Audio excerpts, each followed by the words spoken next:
আজি ভাৰতীয় জনতা যুৱ মৰ্চাৰ উত্তৰ নলবাৰী মণ্ডলৰ নৱনিৰ্মিত সমিতিৰ চাহ-চিনাকি পৰ্ব এখন অনুষ্ঠিত হয়। কাৰ্যসূচী হিচাপে প্ৰথমে বন্তি প্ৰজ্বলনকে ধৰি সংবৰ্ধনা অনুষ্ঠান, আকৌ চাহ-চিনাকি পৰ্বৰ লগতে কাৰ্যসূচী সাপেক্ষে আন বহুতো কাৰ্যসূচী পালন কৰা দেখা পোৱা যায়। উক্ত অনুষ্ঠানত উপস্থিত থাকে নলবাৰী সমষ্টিৰ উত্তৰ নলবাৰী মণ্ডলৰ সভাপতি নন্দলাল চৰকাৰ, উত্তৰ নলবাৰী মণ্ডলৰ যুৱ সভাপতি অনুপম বৰ্মন, লগতে নলবাৰী জিলাত বিজেপিৰ জ্যেষ্ঠ কাৰ্যকৰ্তাসকল আৰু নলবাৰী জিলাৰ বিজেপিৰ প্ৰায়বোৰ কাৰ্যকৰ্তা উপস্থিত থকা দেখা পোৱা যায়। নলবাৰীৰ পৰা সুৰদীপ বৰ্মনৰ ৰিপৰ্ট, ইছা 24x7।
আমি যিবিলাক কাৰ্যসূচী আমাৰ যুৱ মৰ্চাত দিছিল, যুৱ মৰ্চা জিলা সমিতি আমাৰ যিবিলাক নিৰ্দেশ দিছিল বা অসম প্ৰদেশে যিবিলাক নিৰ্দেশ দিছিল, আমি তেনেকুৱা ধৰণৰ 2-3টা কাৰ্যসূচী ইতিমধ্যে আমাৰ নেতৃত্বত আমি কৰিবলৈ সক্ষম হৈছোঁ। সেইদিনা আমি যোৱা 25 জানুৱাৰী তাৰিখে সেইদিনা আমি মণ্ডল সমিতি সম্পূৰ্ণ নহওঁতেই আমি নতুন ভোটাৰৰ যি সন্মিলন আছিল, সেই সন্মিলনটো আমি সফলভাৱে ৰূপায়ণ কৰিছোঁ। মন্ত্ৰী মহোদয় তাত উপস্থিত আছিল আৰু মই আপোনালোকক জনাইছোঁ মঞ্চত আসন গ্ৰহণ কৰা আটাইকে যে মই মণ্ডল সমিতিত যিসকল বিষয়ববীয়া লৈছোঁ বা সদস্য লৈছোঁ, সকলোৱে এই কাৰ্যসূচীটোত মানে সকলোৱে হাতে হাত ধৰি মোক সহযোগ কৰিছিল। যাৰ কাৰণে সাগৰ শৰ্মা উপস্থিত আছে,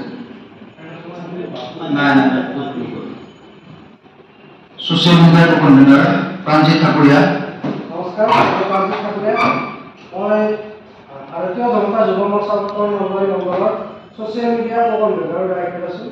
মোৰ ঘৰ Morigaon. Policy research department convener Ismail Ali. আজি যুৱ মৰ্চাৰ মিটিংখন চাহ-চিনাকি অনুষ্ঠিত কৰি আপেক্ষিক হয়। আজি আমাৰ নলবাৰী জিলাৰ অন্তৰ্গত আৰু নলবাৰী সমষ্টিৰ অন্তৰ্গত উত্তৰ নলবাৰী মণ্ডল এটা নতুন সাংগঠনিক মণ্ডল। যিটো মণ্ডলৰ যুৱ মৰ্চাৰ সমিতিখন গঠন হোৱাৰ পিছত আজি প্ৰথমবাৰৰ কাৰণে আমি মিলিত হৈছোঁ। গোটেইকেইজন আমাৰ যুৱ মৰ্চাৰ বিষয়ববীয়াৰ পৰাই বিভিন্ন কাৰ্যকৰ্তাসকল মিলিত ইয়াতে আমাৰ নলবাৰী জিলা কাৰ্যালয়ত ভাৰতীয় জনতা পাৰ্টীৰ কাৰ্যালয়ত আমি প্ৰথমবাৰৰ কাৰণে মিলিত হৈছোঁ আৰু চাহ-চিনাকি পৰ্বৰ লগত সংগতি ৰাখি কিছু সাংগঠনিক কথা, নিৰ্বাচনৰ বতৰ। যুৱ মৰ্চাই যিটো নতুন মণ্ডল গঠন কৰে, যুৱ মৰ্চাৰ পৰা কেনেকুৱা সহায় আছে?